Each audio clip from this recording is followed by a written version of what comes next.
Salut à tous et à toutes et bienvenue sur ma chaîne. Je suis Hélène, une Ukrainienne qui parle français. Aujourd'hui, je vous propose un maquillage simple, un maquillage assez rapide. Il y aura quelques nouveautés pour ma part. Il y aura l'anti-cerne. D'ailleurs, c'est vrai, je vous ai pas dit mon avis sur le nouveau anti-cerne de chez Herborian. Écoutez, il est vraiment pas mal, mais à retester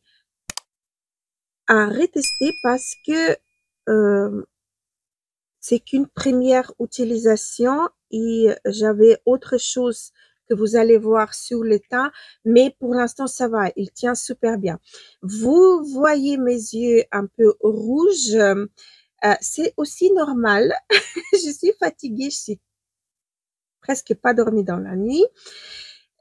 Donc, je me suis levée très tôt le matin pour autre raison que filmer la vidéo que j'avais hâte de filmer. Bon, voilà, je vous raconte un petit peu ma life.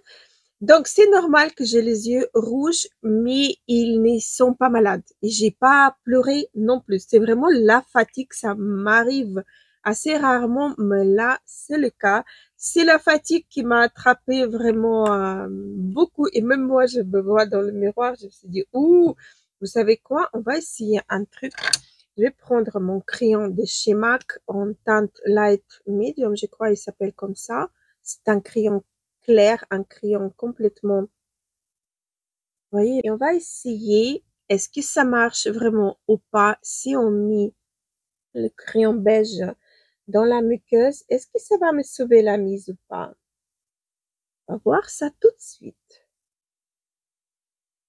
Et après, vous allez me dire en commentaire, est-ce que ça marche pas? Donc là, j'ai le crayon et là, je n'en ai pas. Est-ce que cet œil il paraît moins fatigué que l'autre? Dites-moi ça en commentaire.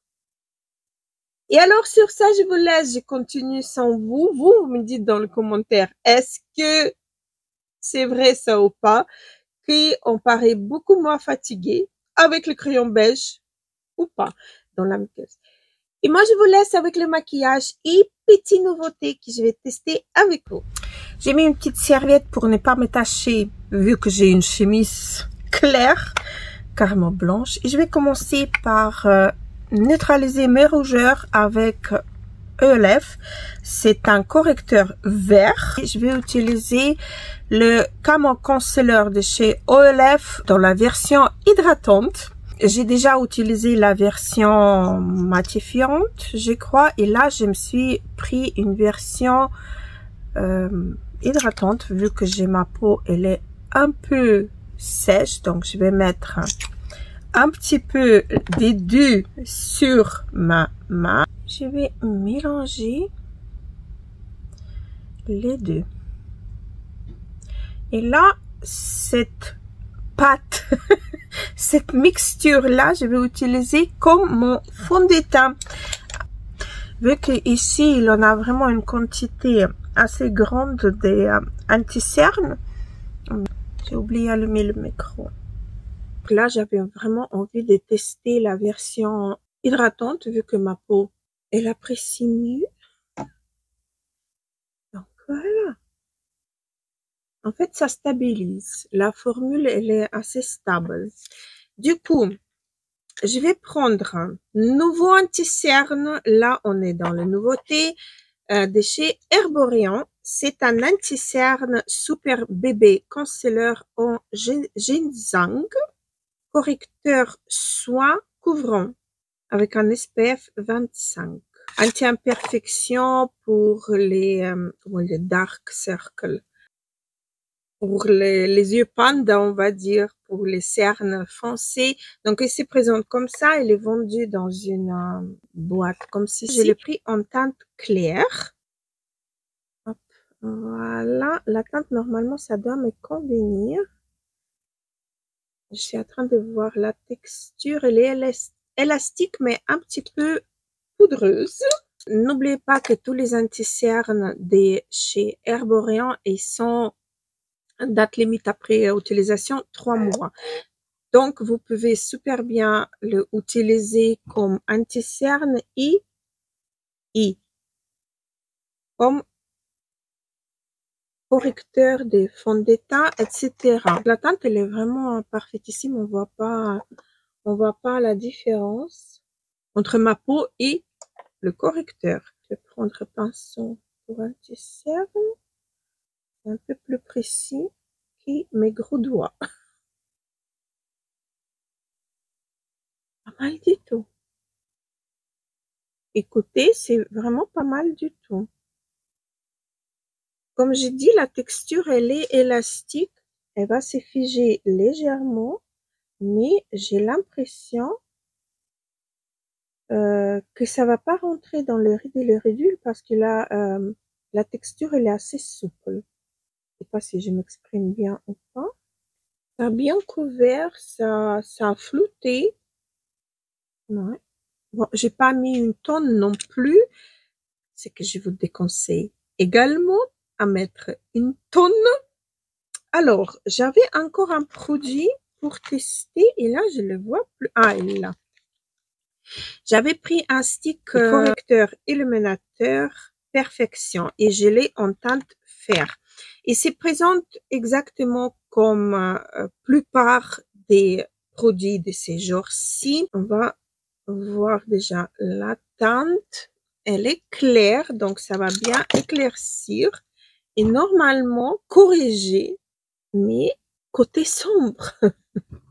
Alors là, je vais déjà premier lieu corriger une petite rougeur là. Et là, je le fonds avec la chaleur de mon doigt, je vais le fondre.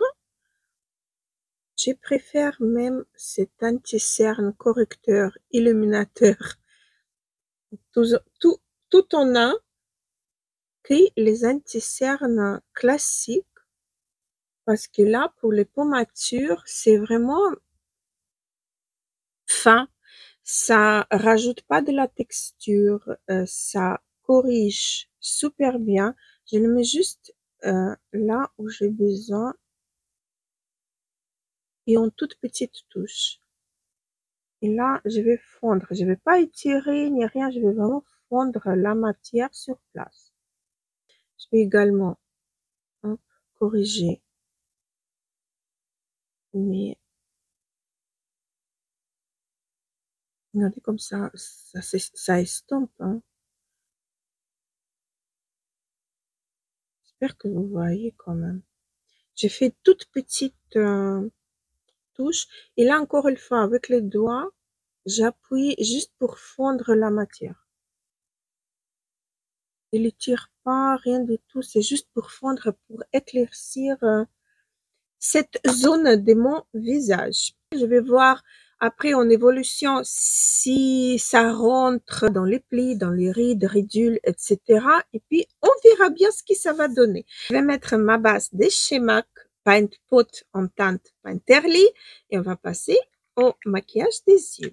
Pour les yeux, j'ai une palette tout à fait basique de chez OLF Rose Gold Nude. Alors, c'est une palette qui se présente comme ceci. Vous avez toutes les couleurs basiques pour faire un très joli maquillage, soit dans les tonalités plus claires, soit dans les tonalités plus foncées, soit en mélangeant tout. J'espère que la qualité des fards, elle va pas me décevoir. Donc, on va voir ce que ça va donner sur les yeux. Je vais swatcher bien évidemment toutes les teintes et on va commencer par le maquillage. Voici les 10. Donc, ça, c'est les 5 premiers et ça, c'est les 5 qui suivent. Voilà, 5 premiers et 5 qui suivent. Je dois vous dire que la texture des fards, elle est vraiment étonnante. Il en a, ce que j'adore, une teinte qui peut faire d'office floutage de tous les fards, qui va vous permettre de faciliter d'estompage. Les fards, il a une teinte qui peut faire le creux de paupières légère. Il en a des teintes satinées qui sont très très fins, vraiment très très très très fins. Les fards métalliques ici, celui-là, c'est une très très très jolie teinte, un petit peu bordeaux, burgundy, brun, bien intense et très très très soyeuse quand on le swatch. Moi, je vais commencer bien évidemment par la teinte la plus claire avec un pinceau fluffy. Refer. Numéro 15, c'est poudreux, comme vous pouvez le voir, mais ce qui compte pour nous, c'est comment ça s'applique sur les yeux. Alors, voilà. Et on voit quand même, c'est pas une teinte qui est transparente. On voit quand même qu'on applique quelque chose sur nos paupières, n'est-ce pas? Et ça, on aime bien. Donc, maintenant, je vais prendre la teinte, celle qui va me permettre de faire mon creux de paupière. C'est cette teinte-ci. Je change pas le pinceau. Je prends partout sur mon pinceau, comme ceci. Je vais légèrement, en toute légèreté, enlever le surplus. Et je vais commencer avec les yeux ouverts, comme ceci. Je pose et je commence à faire mon creux de paupière. Comme ceci, avec les yeux ouverts. Comme ceci. C'est juste une petite touche qui va me guider par la suite. On la voit presque pas. C'est presque comme une teinte de transition, mais je dois vous dire qu'avec cette teinte-ci, un peu intensifiée avec une autre, ça peut donner un très très bon maquillage. Et là, je vais prendre cette teinte-ci. C'est celle-ci. Oui! Je vais laisser tomber. C'est cette teinte-ci. Hop. Je disais, c'est poudreux, mais pas tant que ça va. Et donc là, j'ai fait pareil. J'ai, avec l'œil ouvert, je vais juste, vous voyez où je prends mon pinceau vraiment à la fin. Donc, je vais également, c'est pas évident de faire ça à la caméra, mais bon, je vais faire dans le retour. Peut-être là, au moins, je me vois.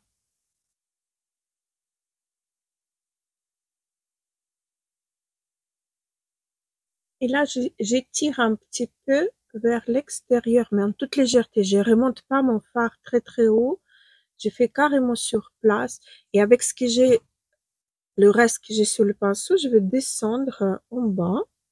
J'ai envie de toucher un peu plusieurs teintes pour l'instant. Tout ce que j'ai touché en mat, ça se comportait super bien. Là, du coup, je vais prendre cette teinte-ci. C'est cette teinte-ci. Ici, elle est un petit peu satinée. Et là, je vais pas prendre beaucoup. Je vais prendre vraiment toute une petite touche. Et je vais intensifier mon coin externe. Mais vraiment, je reste sur place, vous voyez, je reste vraiment sur place sans trop aller vers le haut. Un tout petit peu, mais pas beaucoup, beaucoup. Voilà, comme ceci. À l'époque, on m'a demandé le vidéo placement des fards, mais il y en a tellement de possibilités, mais tellement de possibilités. Et maintenant, je suis à l'école de maquillage, pommature, paupières tombantes, différents types de paupières. Je dois vous dire que placement des fards, c'est pas évident et c'est pas pour tout le monde pareil. Vraiment, vraiment pas pareil. Je vais prendre le même pinceau. Vous voyez, c'est pour faciliter la vie, lavage des pinceaux, etc.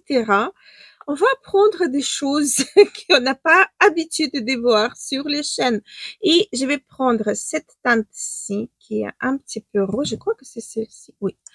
Et je voulais voir comment la teinte elle va se comporter en pinceau parce que j'ai vu vraiment quelque chose plus léger, plus fondu, plus satiné, plus que métallique.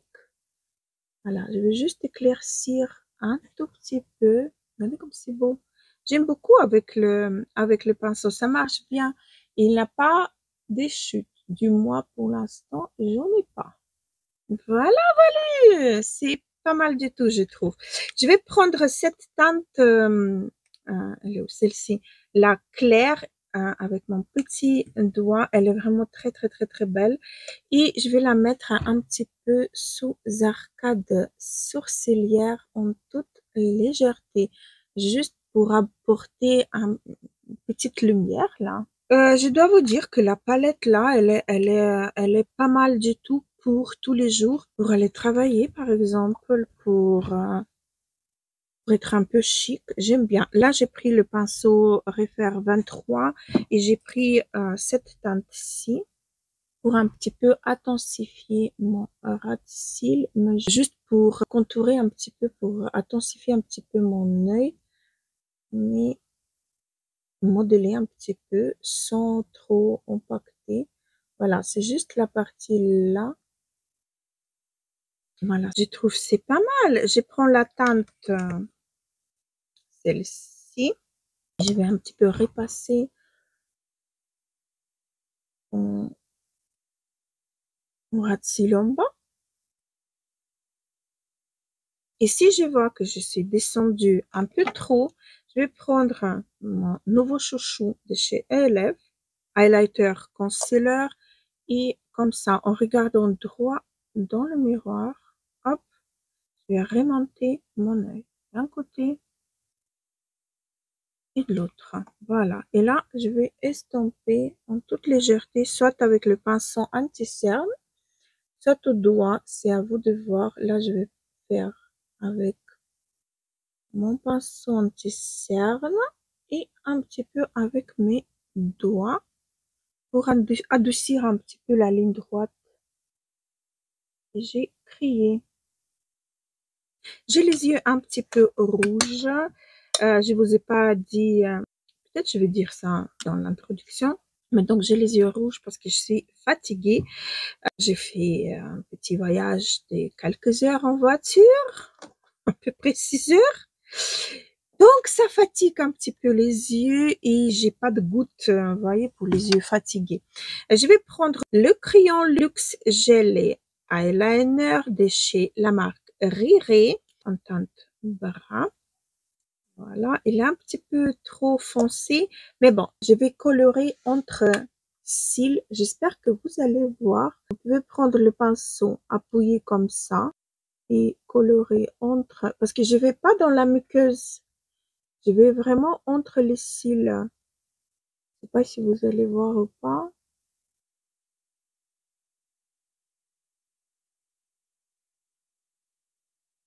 Je vais presque pas dans la muqueuse. Vous voyez ce que je veux dire? Voilà, mascara Chanel. Je crois qu'il est temps que je le dis au revoir. Encore une max d'utilisation. Et ça va être terminé. Maintenant, on va passer au produit pour le teint.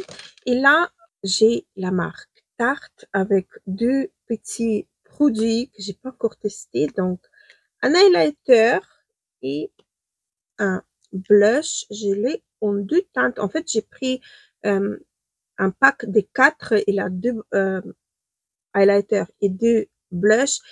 Et j'ai gardé les deux pour les prochains concours pour vous gâter. Et j'ai pris les deux autres. Voilà. Donc, c'est à peu près le même système. Vous avez attendu ce que ça a fait. Alors, ok. Ça sort, mais j'ai pas trop envie de mettre trop. En fait, c'est un blush highlighter. Ouais. La texture, elle est très fine, avec un peu dorure à l'intérieur. Et avec mon Beauty Blender, mon éponge, je vais prélever et faire mon blushing. Et on dit blushing? Est-ce que en fait, c'est pas juste un highlighter? J'ai l'impression. Mais en tout cas, ça enlève pas le fond de teint. Je vais essayer de mettre comme ceci pour voir. Avec le pinceau, bien évidemment, ça va être un peu plus intense. Mais j'ai pas trop envie de mettre trop de blush parce que j'ai envie de aussi tester. Ouh, c'est celle qui veut pas mettre trop. Pas gagné. J'ai envie de tester aussi l'highlighter, mais bon. Voilà, bah ça va, ça s'estompe à presque zéro et c'est vraiment un highlighter. C'est un blush extrêmement illuminé. Là, j'ai essayé d'enlever sur le bouchon parce que Ah, les packaging, que les packaging. J'aime pas les packaging. Maintenant, on passe au highlighter. Le blush, ça va. C'est une texture très très fine. Ça n'accroche pas le, comment ça s'appelle, le fond de teint en dessous, ça va. Donc là, on a, oups, le highlighter. Il est assez épais, hein. Ça, je sais pas comment elle va s'estomper. Je vois, mais là, j'ai brillé de mille feux. Mille feux. Mais il est fin. Il est fin, je suis en train de regarder. Il n'a pas de paillettes quand même. Il n'a pas de paillettes. Mais il est vraiment extra. Il est trop, trop, trop, trop. Il est vraiment trop, trop, trop, trop, trop. Mais highlighter en lui-même, il est fin, hein, il est vraiment bien. Et à mon avis, si on le mélange avec le fond de teint, par exemple, on peut créer notre propre illuminateur pour le visage, genre Charlotte Tilbury. Vous voyez ce que je veux dire? Et ça fixe. Il n'y a plus de, il n'a plus de cet aspect collant. Alors, j'ai terminé mon teint. Enfin, je peux enlever ma serviette. J'ai rien à vous présenter pour les lèvres, donc j'avais envie d'utiliser mon blush justement pour les lèvres.